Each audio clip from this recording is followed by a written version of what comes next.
RELAX. Relax. Relax, Mark. I need you to just kick back. I need you to take a Xanax, and I need you to relax because we are 3 weeks into the season. It's an 18-game season, Mark. I just need everybody to chill. Stop panicking on every player that is not busting out of the gates and busting through the wall like the Kool-Aid man. Everything is going to be okay. Things even itself out, Mark. That's my message to the world tonight. I need you to know that I am not going to relax on Allen Robinson. I'm terrified. I'm absolutely freaking terrified because, like, listen, this offense has been bad since Matt Nagy got here, but we've now seen him be, like, unwatchably bad with 4 quarterbacks. 4 different quarterbacks. And we've seen these quarterbacks be good or serviceable in the past, and they start playing with Matt Nagy, and they're just neutered. They're like a shell of their former selves. And I can't help but wonder if, like, this dude has just gone off the deep end.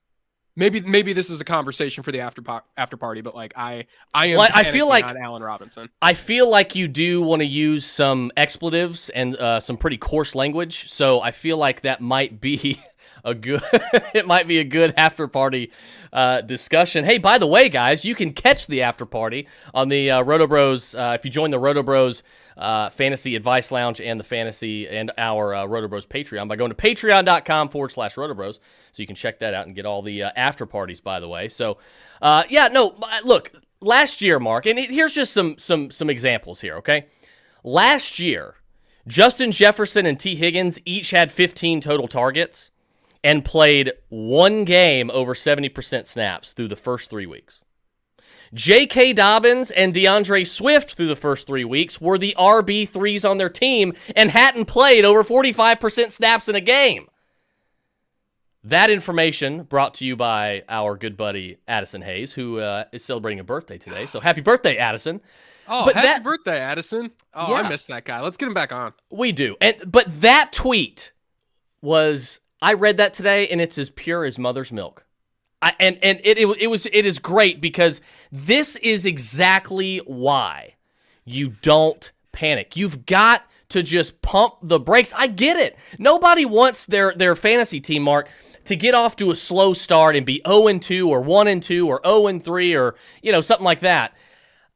Everybody wants to just come out firing out of the gates, but at the same time, you can't just sell a guy in your first 2-3 weeks because a lot of times it just takes a little bit of time, a little more opportunity for things to start to shape out, especially with some of these high-profile rookies.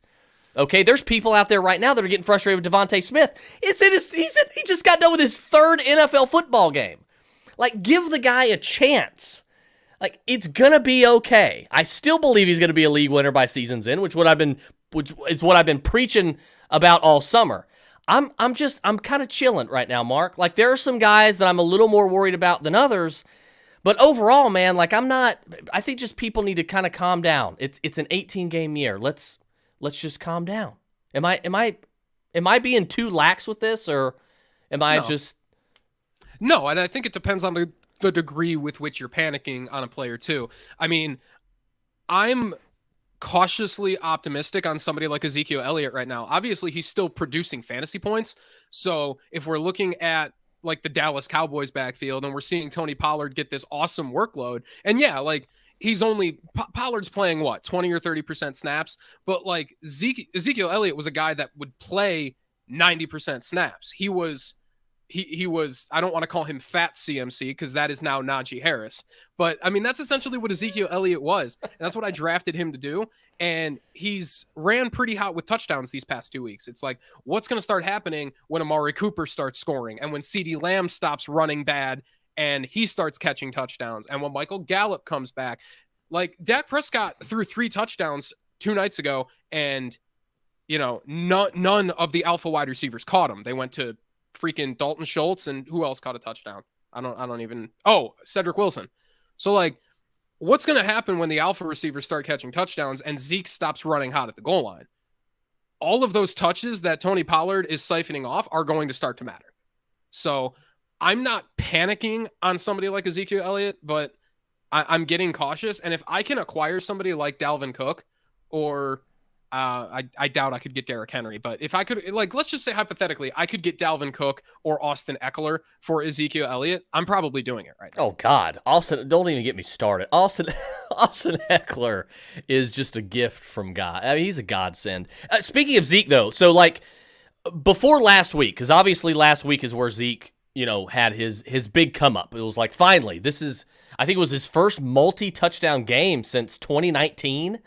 Was Monday night. So, it was good news for Zeke, and it was a refreshing sight for a lot of people, especially those who took him high in fantasy leagues. But prior to last week, Tony Pollard was the RB12 in fantasy. Ezekiel Elliott was RB26. And this week, Tony Pollard has dropped to RB18. Zeke's all the way up to RB8, right around the same spot you drafted him. So that's you. If you drafted Ezekiel Elliott in the first round, you're getting that return on investment. Well, you just got that return on investment. We're hoping as Zeke owners that this continues. But look, Tony Pollard, we've been saying it for a couple years now. Like, Tony Pollard's a good football player. Okay, now are he and Zeke bigger products of a Cowboys offensive line? Yeah, maybe. Maybe that's probably helped the last few years. Let's not argue that. And look, Zeke has gotten more carries in this backfield than Tony Pollard, but Tony Pollard has been more efficient with each touch. So what are we to make of that? Is this going to be a 60-40 backfield moving forward? Is it going to be a 50-50? I don't think so. I think Zeke is still going to command the vast majority of those of those touches, and from a snap share standpoint, so far, Mark, if you look at what Dallas is doing here, it's 75%, 76% snap share for Ezekiel Elliott. So he's getting the snaps. That's what you want to see out of your high-end first-round pick at running back, right? So you don't want to see, this, a 50-50, 60-40 snap share. This 76% snap share for Ezekiel Elliott, that is exactly what you want to see out of these guys. So to me, I think Zeke's going to be safe all year. I think he's going to be fine. But I do think there are going to be games where, oh man, it went to Tony, touchdown went to Tony, on the goal line, or that reception in the red zone, that halfback swing pass went to Tony Pollard in the end zone. And those are going to be the ones that kind of eat you alive and they kind of upset you a lot. But I think Zeke, all in all, still going to be an RB1 in fantasy. I have no question about that. If you drafted him as a top 5 running back, that I think is where you might end up having a bad time. So if you're expecting top 5 production, I don't think you're really going to get that. But that's not where I was drafting Zeke. I was drafting pretty much all my redraft leagues. I was drafting, pick 9 or later. So I'm getting Zeke either in the early second round or at the end of the first round. And I think that I'm still going to get that safe return on investment from him. And look, if God forbid anything happens to Tony Pollard, but Zeke would be right back in the driver's seat for possible league winner status if that happens, in my opinion. And that's just my thing. I think any chance of Zeke becoming a true league winner or somebody with a massive win rate at the end of the year, that, unless Tony Pollard gets hurt, that's probably dead, which kind of sucks. But he can still be an above replacement win rate player. So that's why, you're not panic selling Zeke. You're just I think there's a small L to take on Zeke, and that L is just that instead of being a monstrous win rate player, he's probably going to be more like an average to slightly above average win rate player. And that's fine. That's completely fine, especially if you hit some home runs. Like, if you took Zeke in the first, somehow got Devontae Adams in the second, let's say you drafted before we knew Aaron Rodgers was going to be back. So you took Zeke in the first, you got Devontae Adams in the second, and you have DeAndre Swift in the third. You're probably stoked that Zeke is still performing, and that's just fine because somebody like Adams or Swift is going to be a massive win rate player. So yeah, you don't have to be panicking on Zeke. Just I'm a little cautious. If that snap share starts to trend closer to 60%, that's when I'm nervous about my first round pick. That's when I'm really nervous about my first round pick. You remember, well, of course we do. We're all old enough to remember when Anthony Lynn essentially said that Jamal Williams was the RB1. He was the 1A. He wanted to use him a lot. And everybody started panicking on DeAndre Swift. Everybody was like, oh my God, this is going to be a death blow. But Jamal Williams, what did I say? All offseason, Jamal Williams was never a problem for Aaron Jones. He never kept Aaron Jones. What do you mean he was never a problem for Aaron Jones? Yes, he was. Really? The last 3 years, Aaron Jones has been he's been a top 5 running back the last 3 years. That doesn't seem like he's too much of a problem, Mark. But on 50 or 60% of the snaps. Like, I don't care. I do, because I don't want to have to bank on massive efficiency for a guy to be good. Listen, he was a problem for Aaron Jones because Aaron Jones should have been the RB1. Not an RB1. He should have been the RB1 with a 30% win rate. Well, he was at one point. One of his he ended the season, was it 2018, 2019? And that was whenever Jamal Williams would get hurt and Aaron Jones would score 3 or 4 touchdowns. Aaron Jones made legit seasons out of this. I would know because I had Aaron Jones on my teams every year since I stopped being a Jamal Williams truther. This dude has been a thorn in the side of Aaron Jones owners for years. And like, absolutely not. Yeah, you get these massive spike weeks from Aaron Jones, and nobody loves a spike week more than I do. But then you get these weeks from Aaron Jones where he scores 15 fantasy points when he should have scored 30. But I'm not going to complain. 50% of the snaps last week. You are so greedy. He's still a problem. You are so greedy. You're damn right I'm greedy. I'm chasing 30% win rate players, not 10% win rate players. Imagine complaining about 15 fantasy points on occasion. Oh my God, Mark. Look, Aaron, to me, if you are finishing as a top 5 fantasy running back at the end of the year, 3 years in a row, I'm sorry. Your backup is not as big of a problem as you're making it out to be. And right now, I say all that to say, right now, DeAndre Swift, RB3. You are getting him in the 3rd round, and DeAndre Swift is the 3rd-ranked fantasy running back. Look, it's 3 weeks. I don't expect that to really hold up, but I do expect RB1 status to hold up because I have been saying since, I think, December of last year, that in 2021, DeAndre Swift is going to absolutely ignite. And that's exactly what's happening. Now, I was saying that before Jamal Williams was there. So, of course, when Jamal Williams got signed, I'm kind of a little bummed. I'm like, now he's, instead of being high-end RB1, he's probably going to be, RB8, 9, area, which is kind of, right around the area where I had him ranked. But DeAndre Swift, you are seeing the league-winning ceiling. This is a guy that is being targeted in the passing game. He is number 2 in the NFL behind rookie workhorse Najee Harris in targets. 23 targets for Najee Harris, or for DeAndre Swift, 27 for Najee Harris. That's 6 better than Christian McCaffrey and Chase Edmonds and Mike Davis and Kenyon Drake, who are all tied at 17. So DeAndre Swift is not being affected all that much by Jamal Williams, who everybody thought Jamal Williams was going to kill DeAndre Swift in receiving work. That's obviously not happening, and that's what you and I were saying over the summer. It's probably not going to be that big of a deal when it comes to receiving work. Swift is still the vastly superior pass catcher, and it's showing. I agree with you. I mean, first game, 8 for 65 receiving. Second game, 4 for 41. Third game, 7 for 60. There is a league-winning ceiling here for DeAndre Swift. I'm not about to say there isn't, but Jamal Williams is on pace for 1,200 scrimmage yards this year. He is on pace for that. DeAndre Swift has played 68% of the snaps, 63% of the snaps, and 56% of the snaps. So don't tell me Jamal Williams isn't a problem for DeAndre Swift, because he is. And Kirk Cousins is on pace. Swift, yeah, he's RB3.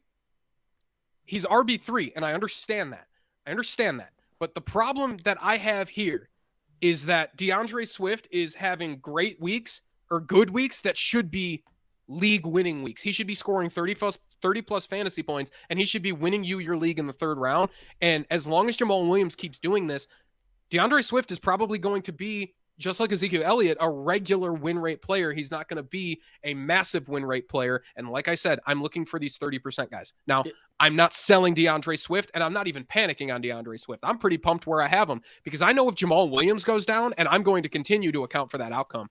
I know if Jamal Williams goes down, DeAndre Swift is Christian McCaffrey. Well, now you're just talking dirty to me. Now you're just talking dirty to me. Oh, he is. No, Christian McCaffrey. If Jamal Williams gets hurt, he's Christian McCaffrey. 100% agree. But now I don't care about on-pace numbers. Kirk Cousins is on pace to throw 45 touchdowns and 0 interceptions. But we know that's not going to happen.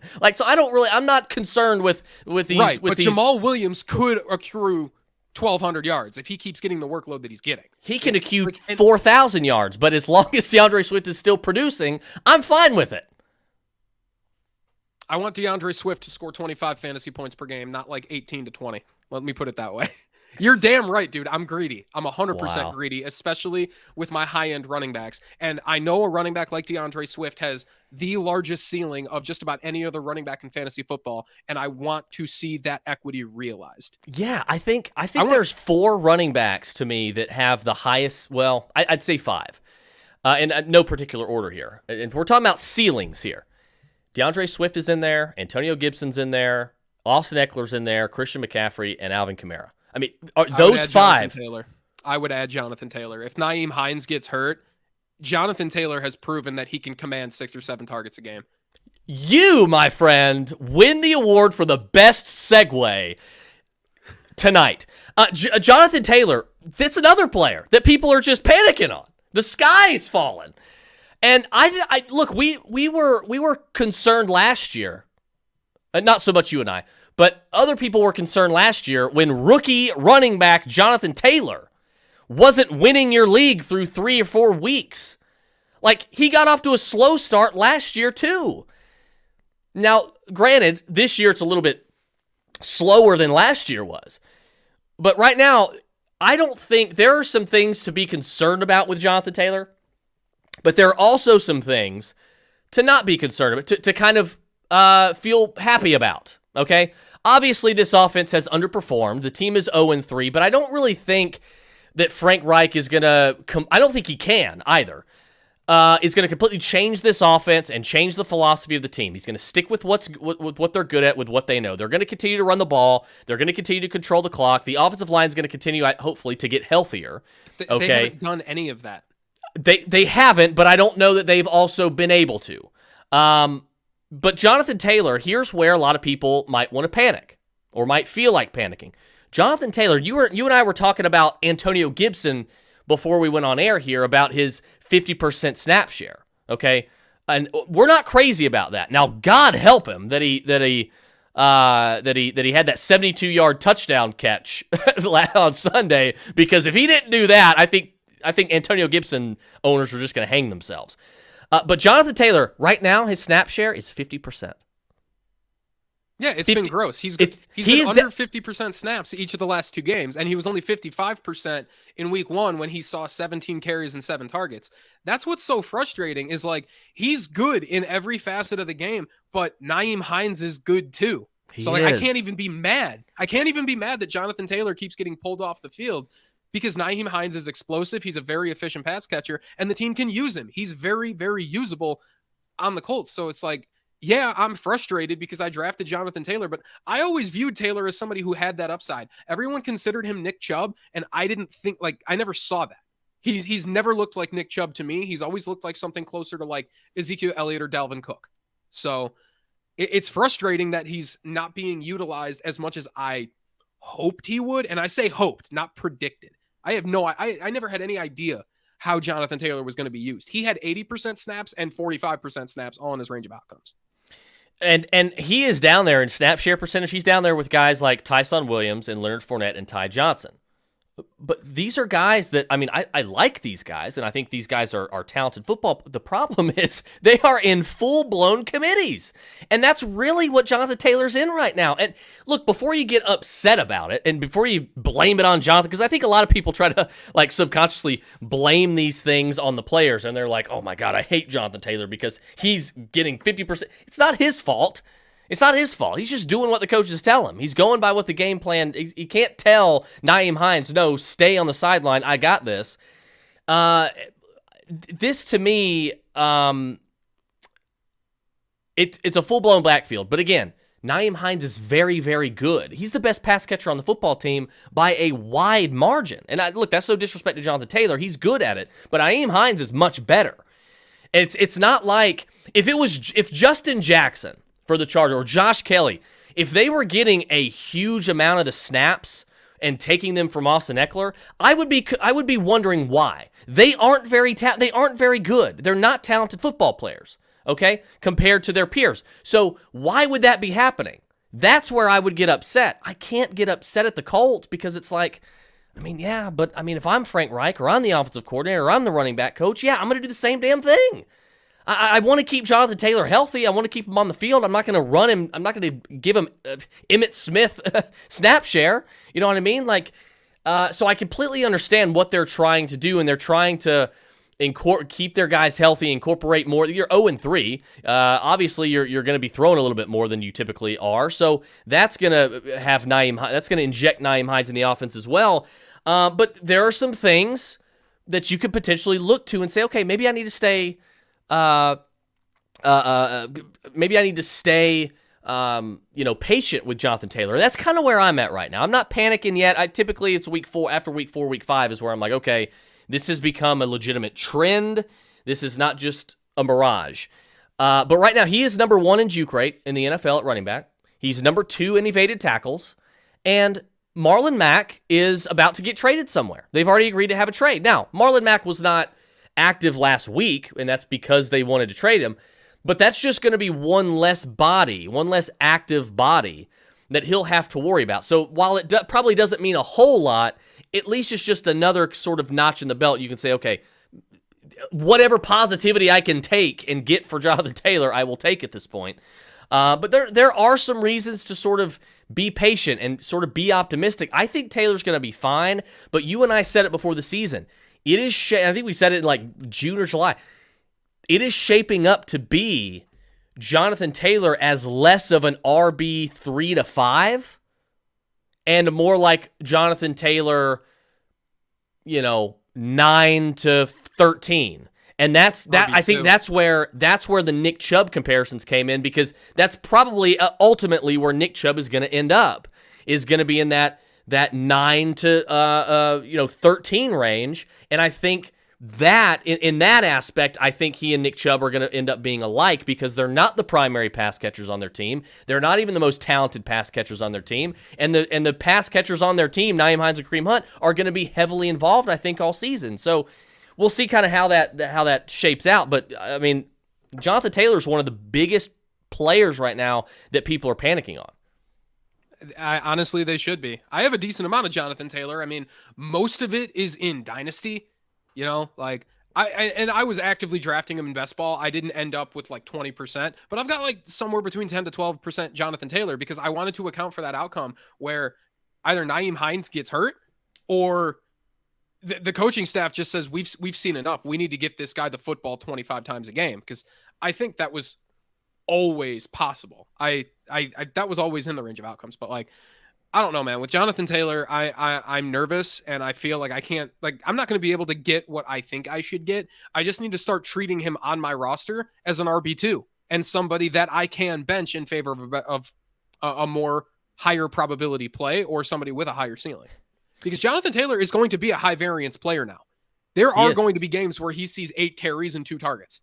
And then there's going to be games where he sees 20 carries and 5 targets. Like that. He's going to have there's going to be a 121-yard, 2-touchdown game coming for Jonathan Taylor at some point. But, it could be followed. You're right. It could be totally followed up with, 8-9 touches for a total of 67 yards and no scores. So I agree with you. I'm right there with you. And look, Nick Chubb had one of those weeks last week. Like, it wasn't, maybe not to that degree, but Kareem. What I mean by that is Kareem Hunt was the guy last week. Like, he was the main beneficiary in that backfield, and not Nick Chubb.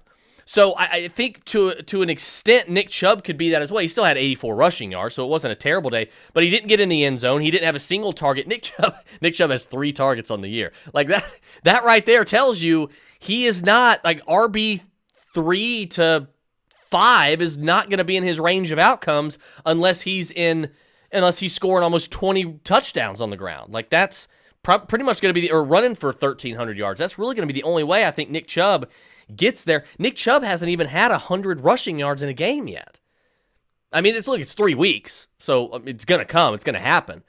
But legitimately, we could have 2 RB1s in Cleveland's backfield. There's a world where that happens, and it's not like a Twilight Zone world. It's like it could legitimately happen with Kareem Hunt ending the year as like RB12 or 11 or something like that. Yeah, I don't think anybody would be surprised by that. It's just, I don't know, man. With the way some things are playing out with some of these running backs, it's just like, yeah, I'm nervous about some of them, but I guess it's the way I structured my teams, where if I have running backs that I drafted to be starters, I've got good enough wide receivers, tight ends, and quarterbacks where it's just like I can survive, and all I need to do is land the hot waiver wire edition. If I can manage to do that, I can still win the majority of my leagues. I'm still in a position to win where I drafted Jonathan Taylor, and that's really all I care about right now. And for that reason, I'm a lot more likely with Jonathan Taylor to put him on my bench some weeks than trade him, because I'm not going to get what a Jonathan Taylor spike week is worth to a lineup in a trade. Like, it's just not going to happen. So no, you're not. I would rather just start treating him differently on my team. Instead of treating him like a bona fide RB1 that I'm playing 99% of the time, I need to be treating him like an RB2 that I'm probably playing 65% of the time. And I can sit for somebody that's in a 55 total game, that's going to play 90% snaps at wide receiver. With Jonathan Taylor, you just need to treat him differently. You should have been doing that with Nick Chubb all along, but that's what you should be doing with Jonathan Taylor. Don't panic sell. Just treat him differently and accept that he's probably not the high-end RB1 we hoped he'd be. Yeah, and look, there's a lot of deceiving things going on right now. There are. There's just, it's 3 weeks into the season. There's always deceiving things. Typically, Sammy Watkins is a top 4 wide receiver right now. Like right now, the Broncos are 3-0. That's probably the most deceiving thing in the NFL. But look at the teams they've beaten. Of course, they're 3-0.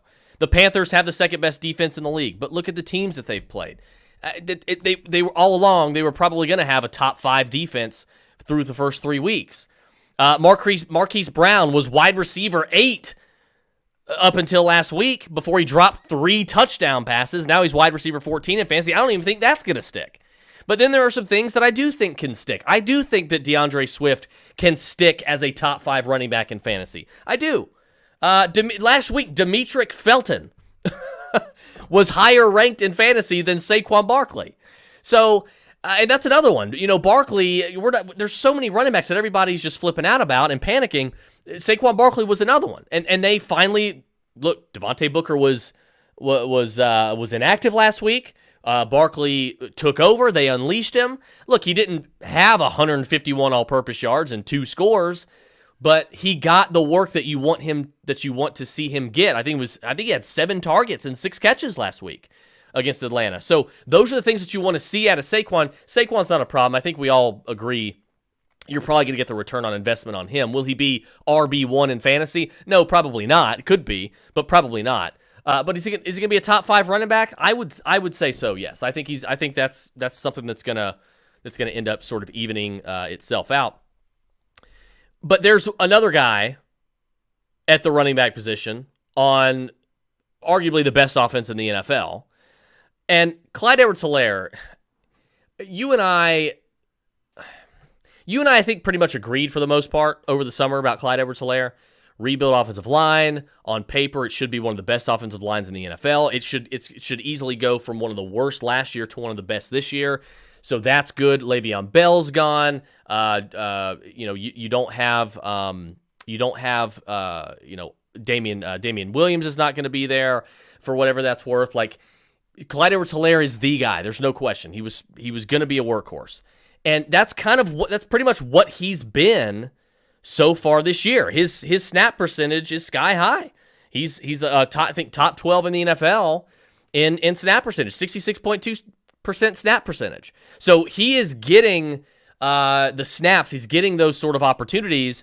But through the first 2 weeks, everybody's panicking like, oh my God, this is This is a guy that we need to sell. And look, he didn't break 50 yards rushing through the first 2 weeks, and that's typically when a guy's getting that amount of snaps on that type of offense, you would think that 50 yards rushing isn't going to be that difficult for him.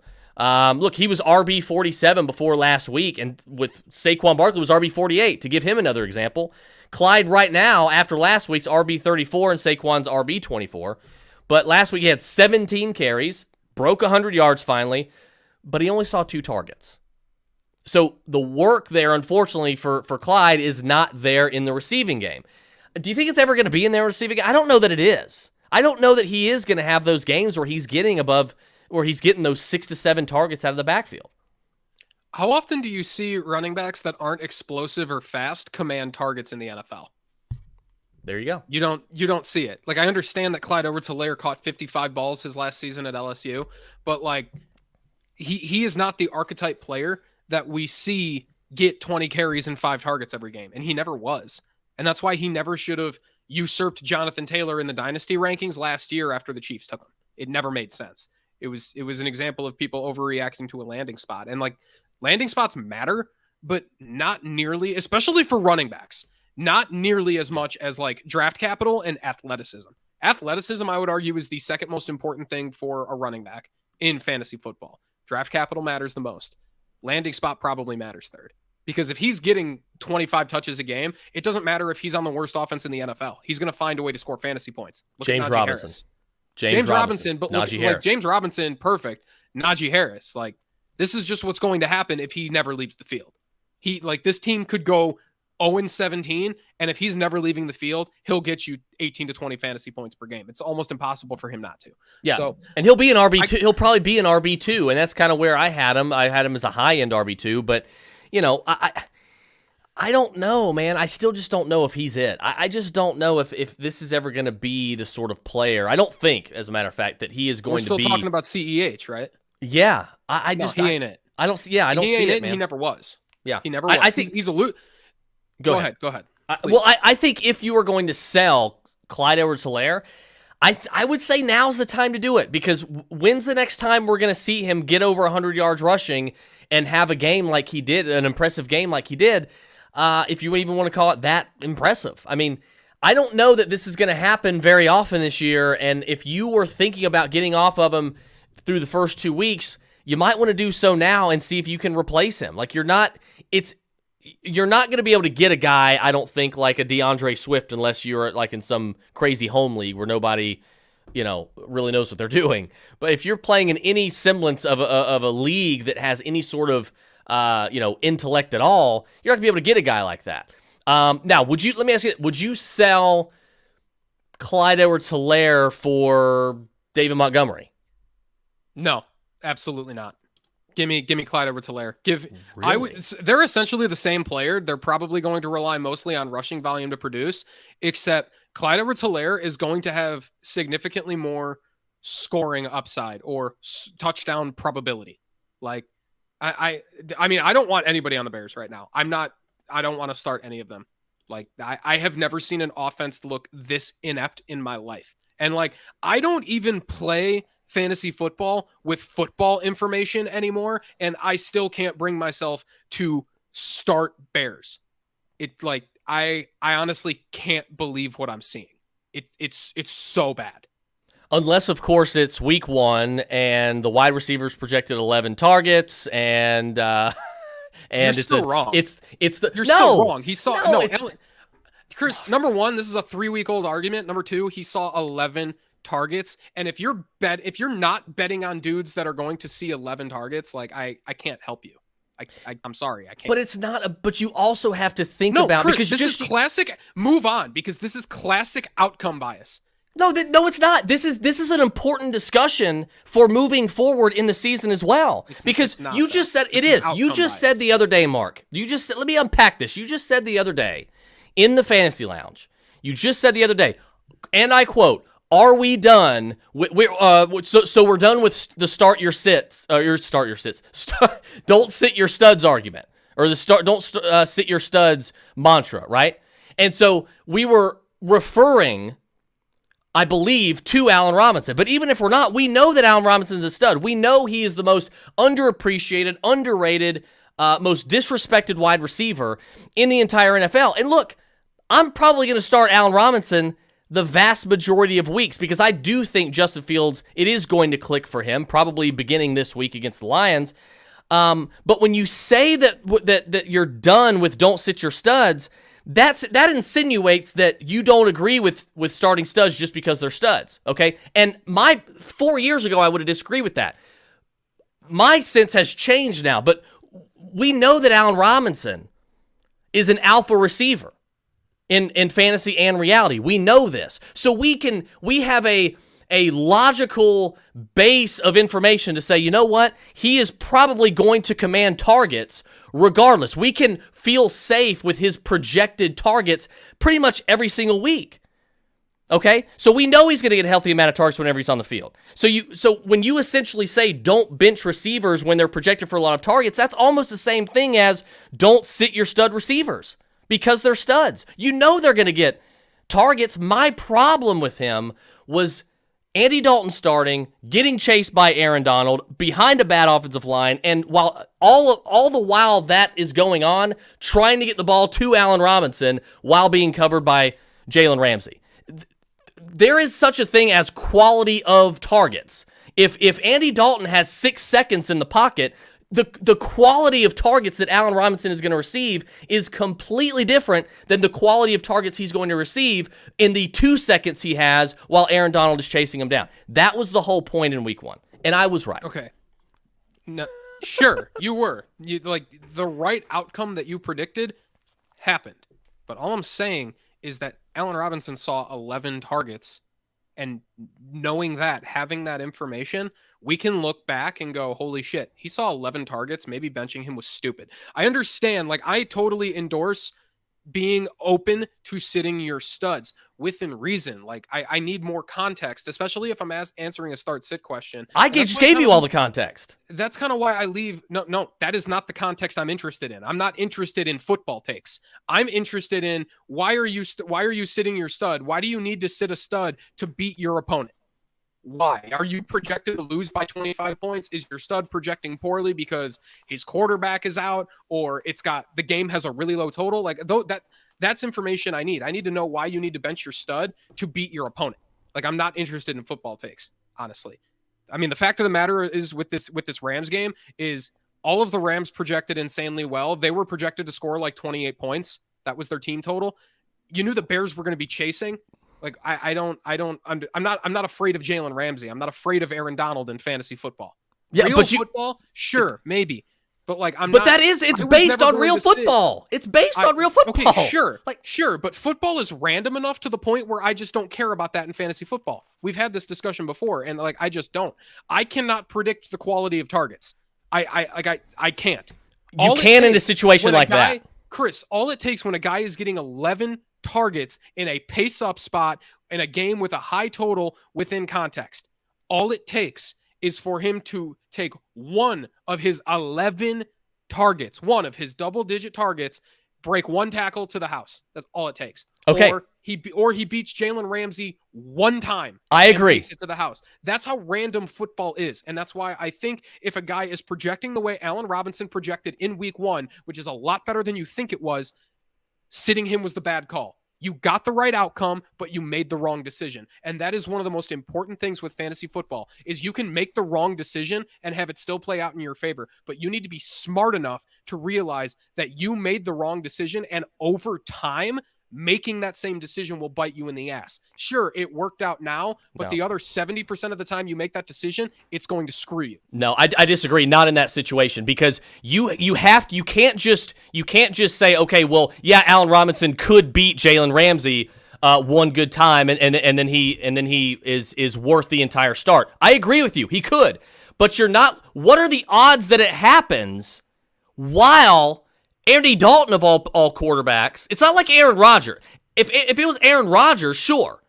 It's Andy Dalton with... You're asking the wrong questions. I'm not. Mark. Of it happening? Mark, you're asking, no. What are the odds of it happening with Andy Dalton at quarterback when you should be asking, no. What are the odds of it happening when he sees 11 I almost just said the F word. He sees 11 targets in a game. But there's more to the question. It's not just. I don't care who is throwing him the ball. If he's going to see 11, if a professional receiver as talented as Allen Robinson is going to see 11 targets in a dome against a team that could lead them to a shootout. Again, this was week 1. We had no idea what was going to happen. The Bears offense could have looked significantly better. You had no clue. You had no clue that Aaron Donald was going to chase down Andy Dalton and give that defensive line was going to give him significantly less time in the pocket. You had no clue that was going to happen. Yes, it is. Go back and watch the game. Andy Dalton had no time to throw. 3 times. He had no time. What happened? Mark, he had no time to throw. When a quarterback, the Bears were moving the football. I don't want to get into a football discussion with you because the Bears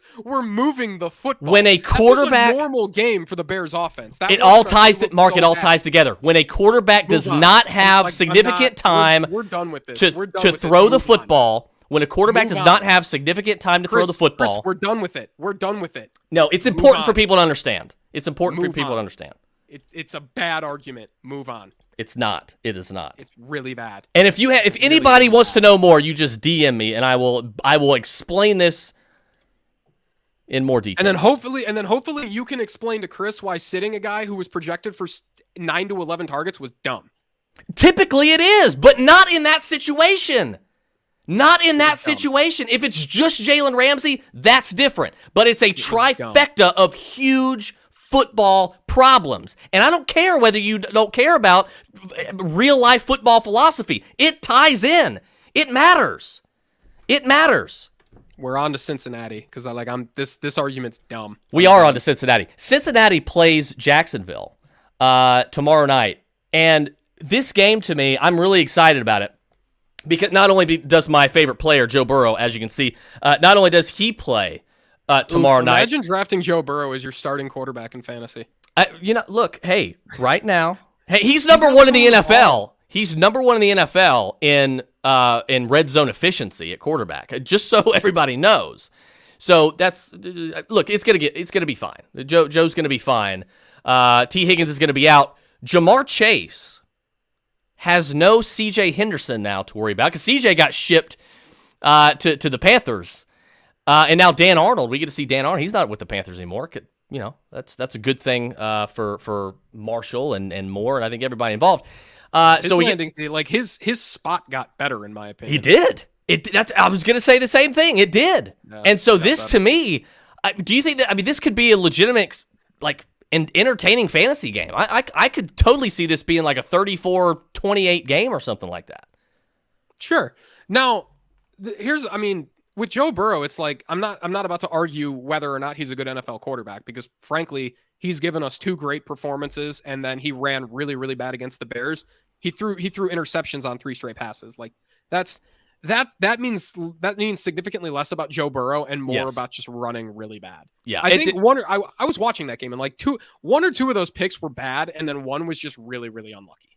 And that's what football is. So Joe Burrow in real life is proving that he's good. It's just 27 pass attempts, 30 pass attempts, 18 pass attempps. This sucks.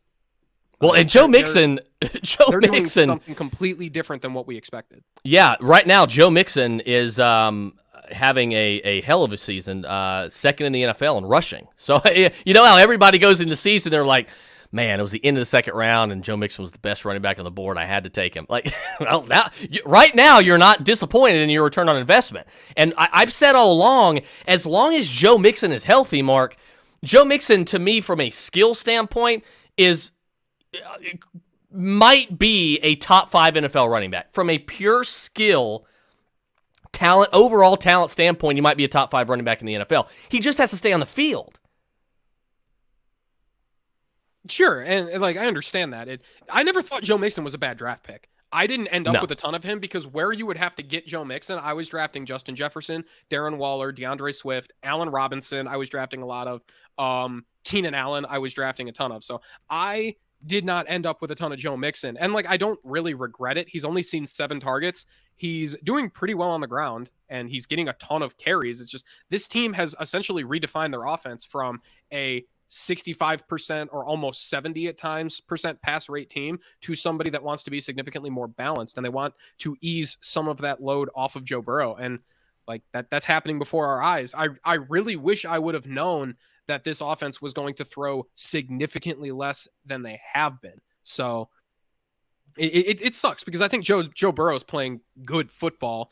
Jamar Chase looks out of this world. I think T. Higgins has looked good. Okay, Jamar Chase just looks like Jamar Chase. Anyone who is surprised by what Jamar Chase is doing, like, I fix your process, man. You were overreacting to preseason drops and like summer practice drops got you off of Jamar Chase. Fix your process. Like that was too easy. I faded Jamar Chase all summer. And then the second his ADP, it was like on Underdog, his ADP dropped 2 rounds overnight. Him and T. Higgins switched. Jamar Chase was a 4th round pick all summer. And then the last month before the season started, he was a 6th round pick. And I went from like 4% Jamar Chase or 2. It was low. It was very low. I went from like 2 or 3% Jamar Chase up to 12, like in 3 weeks, because he should not have been a 6th round pick. He should have been somewhere around a 6th round pick or a 5th round pick. It's just in the 4th round, it's like I'm not taking him over Cooper Kupp. I'm not taking him over Tyler Lockett. I'm not taking him it's a toss-up between Kyle Pitts and Jamar Chase in the 4th round. But in the 6th round, look who you had to take Jamar Chase over. You're looking at guys like Juju Smith-Schuster, Tyler Boyd, Chase Claypool. It's like Jamar Chase every time. Literally every time. Unless Adam Thielen is there. Your favorite guy. The best Vikings receiver every year for the past 9 years, it seems like, Mark. He just won't stop catching touchdowns. And like I love it. Every time he catches a touchdown, he turns like a mediocre, a 6 for 39 game or a 6 for 50 game into a high-end wide receiver 2 or a low-end wide receiver 1 fantasy week. I just get the Jesse Pinkman meme in my head from Breaking Bad where he's just like, he can't keep getting away with it. That's all I can think about. Like these last 2 games, I mean, yeah, he's seen great work, but I mean, 6 for 39, 6 for 50, he's bailed himself out because he's got 4 touchdowns. It's like, he's going to stop running hot on touchdowns at some point. I don't know when it's going to be, but he'll stop running hot at some point. Yeah. And I think his targets and receptions are always going to be safe. I don't think he's necessarily going to fall. I'm not. Look, Adam Thielen right now, let me see. Adam Thielen right now is wide receiver 4 in fantasy. That is not going to hold up. Can he be a wide receiver 1? Yes. And I ranked Justin Jefferson and Adam Thielen as wide receiver 1s in fantasy this year. And I think he's going to be more wide receiver 11, 12, 13. Right there. That's where I think he could finish as 10 as well. But I think that's going to be the range where he is a back-end wide receiver 1 in fantasy. But look, Mark, you were getting that in the 6th round. Like, to me, he was the biggest. I mean, who's the better value at wide receiver? A guy like Mike Williams that's probably not going to be able to keep up the production that he's having over Adam Thielen? I don't think so. To me, Adam Thielen is still the best wide receiver value that you were able to get in the draft in the 6th round. And his quarterback has so far been the best quarterback value that you were able to get in the draft because Kirk Cousins is lighting the earth on fire right now. He's one of only 3 quarterbacks that hasn't even thrown an interception. So Kirk Cousins is playing out of his mind. And for some reason, everybody still is going to think that Kirk Cousins sucks. I don't know why that is still a thing. He's obviously good, but I don't understand it. But the Vikings, to me, I mean, God, it's just a fantasy factory. I mean, Cook goes down. Alex Madison comes in last week and just does his thing. Like, I mean, we knew, that wasn't going to be an issue. It just, from every angle, even Tyler Conklin's becoming fantasy relevant. Like, from every angle, everybody on offense is fantasy relevant for the Vikings. You know why that's happening, right? You can guess why the Vikings are doing what they're doing, right? Their defense is terrible. Their defense is terrible. They're one of the worst defenses in the NFL. Like, there are going to be games where Kirk only throws 20 or 25 passes because they're pounding some garbage team into the mud. But as long as they're playing competent offenses, this team is going to be in shootouts every week, literally every week. And that was something that was an outcome that I don't think I projected well enough for. what Derek Carr is doing right now and what the Raiders offense is doing, I was like all in on that. I have so many Raiders stacks on Underdog that like I'm just printing money right now.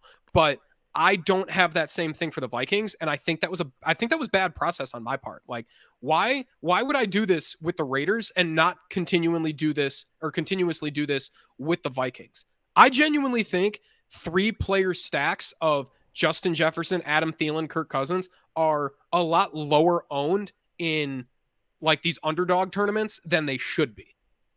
They're a lot lower owned than they should be. Yeah, and you mentioned the Raiders. Like nobody was projecting that. Like this is just absurd. Henry Ruggs, by the way, Henry Ruggs is leading the team in yards per game. Mark, like they're using him. His route tree is expanded. This is what we wanted. This is what we wanted last year. When you're the first receiver off the board, this is what has to happen. This is what we wanted to see out of Henry Ruggs. Now, is he going to be like a fantasy dynamo at receiver? Jury's still out on that. I still don't think so, but this is what you want to see. Like, he could become fantasy viable if this continues. He's still only playing like half the snaps, and that's what's kind of tough. That's the second piece to the puzzle. If that changes... Brian Edwards has looked like an NFL wide receiver, too. He's got games of 81 and 89 yards. Hasn't caught any touchdowns, but like... And I mean, he's not playing all the snaps either. He's got 66%, 74, and 76. So, like, Brian Edwards is playing a lot. What's his ADOT? What's it? I don't have it in front of me. I know. That's what I was going to say. I've got his yards per reception and yards per target. His yards per target's ridiculous. He's getting these garbage time deep targets. So I knew his yards per target. They're not garbage time because the Raiders are 3-0. Well, most of his big time plays have come at the very end of these games. Pretty much what I meant. Fine. He's on the field for 75% snaps and he's commanding weighted usage. Like Brian Edwards will have a spike week at some point, but like same thing with Henry Ruggs. I mean, I don't think they're that different of players at this point. The way they're using Brian Edwards, him and Henry Ruggs are like almost the same player. And if the Raiders are going to keep throwing like this, like I'm interested. I'm genuinely interested. You've got 3 legitimate receiving threats that are really well, one of them's obviously already blossomed. 2 of them are beginning to blossom. Only 3? Well, apologize to Hunter Renfrow. Well, apologize. Okay, Hunter Renfrow, I wasn't really talking about in fantasy, but in reality, Hunter Renfrow as well. And then you've got Kenyon Drake, who is tied for 3rd or 4th in the league and at running backs. At running back in targets. And eventually, we know this Kenyon Drake's song and dance. Eventually, the train's going to get on the tracks and he's going to be fine, and that's going to produce his fantasy numbers for him. But these, like, they have no shortage of weapons when they throw the ball. So this whole reason here, this is why Derek Carr is having a great year in fantasy and reality. So you're right, though. Like, they have this team, man, like, This could be another fantasy factory, kind of like Minnesota. Are you interested in buying any of these wide receivers? I'm not. To be quite honest with you, I think I would buy. I'm not buying Hunter Renfrow. I'm just not. I'm sorry. I'm not. I'm not gonna buy Henry Ruggs yet. But I am interested, and I do have because he went undrafted in a lot of leagues. Actually, I do have a lot of shares now at the end of my redraft benches. Now he's like the 6th wide receiver on my team, but I do have a lot of Brian Edwards because I think Brian Edwards. What happened? I always liked the talent of Brian Edwards. I think we were going head to head. Brian Edwards and somebody. I can't remember who it was. I from a fantasy perspective, but I didn't know that Brian Edwards was going to be used in this fashion and that Derek Carr was going to play like this. And if this continues, yeah, give me all the Brian Edwards, because I think Brian Edwards, his style of play and the type of the archetype receiver that he is, I think is more can be more sustainable for fantasy relevancy, if that makes sense, than a guy like Henry Ruggs. I do think Henry Ruggs is still going to be. They are not using him this year like as that John Ross archetype. We did a show over the summer about this John Ross archetype, and Henry Ruggs was featured on that. We talked in depth about that. They're not using him like that. They are using him, and I'm not. Again, when he was drafted in the first round, what was the first thought that went through at least through my head? Oh, They're in the same division as Tyreek Hill. It's a copycat league. They want to try and find their Tyreek Hill. This is a guy they can use in that same way. They're kind of using him in that way. Now, he's not as good and he doesn't have that impact just yet. That could happen over time, but this is exactly the way that we wanted Henry Ruggs to be used. So, look, jury's out on Henry Ruggs. I'm not buying, I'm not selling. I'm just sort of holding. But right now, Henry Ruggs, I'm just saying. It's tough to buy Henry Ruggs now because over the summer, you could get him as a throw-in in trades. I know. Isn't that crazy? I got him as a throw-in in like 2 trades, and like I was out on Henry Ruggs. It's like I have no incentive to buy this guy until people literally included him in a trade for free. Like I would have accepted this trade without Henry Ruggs, but you just gave him to me for free. Like, yes, I will take this asset that you clearly don't want. Like you essentially just dropped Henry Ruggs, and I just picked him up at that point. That was too quick. That was way too quick. But like, I'm kind of interested in buying Henry Ruggs now if I could. I just I wouldn't pay a premium for it. But no, absolutely. And I still think you can get him really cheap. Cheap. I mean, do you think with the way that this team is playing, they're in a division with the Chiefs, the way the Broncos are playing, the way the Chargers are playing, like we probably should have been targeting the AFC West in like best ball drafts heavily, just stacking that division. Yeah. Yeah. The Chiefs are a botched punt away from being 0-3. I mean, they're still going to win the division, and Denver's going to finish. I would not say they're going to win the division because it's between them and are genuinely good. They are, and it is between them and the Chargers. I'm not buying the Raiders as this Super Bowl contender or strong, deep playoff team, and I'm certainly not buying the Broncos. But I pretty much agree with you. I think, but now Henry Ruggs, I need to go on Underdog. I need to see what my Henry Ruggs exposure was because I know that I had him in quite a few best balls at the very end of drafts as because he's one of those guys that people like to go after in best balls. Henry Ruggs was like a 12th or 13th round pick. I usually took him if I already had Darren Waller, and I would just turn it into a Derek Carr team. So pretty much all of my Henry Ruggs is tailored to Derek Carr. So who's going to break the news to Joe that Chris doesn't think the Broncos are for real? I'll tell him in the fantasy lounge. I'm not scared of Joe. Bring it on, Joe. I cower in fear of that man. He is so much more intelligent than I am. Well, that's... Don't say it. Whatever you're about to say, choose your words carefully, dude. Guys, Bengals, Jags tomorrow. T. Higgins out. C.J. Henderson traded. Not playing for the Jags anymore. Jamar Chase to the moon.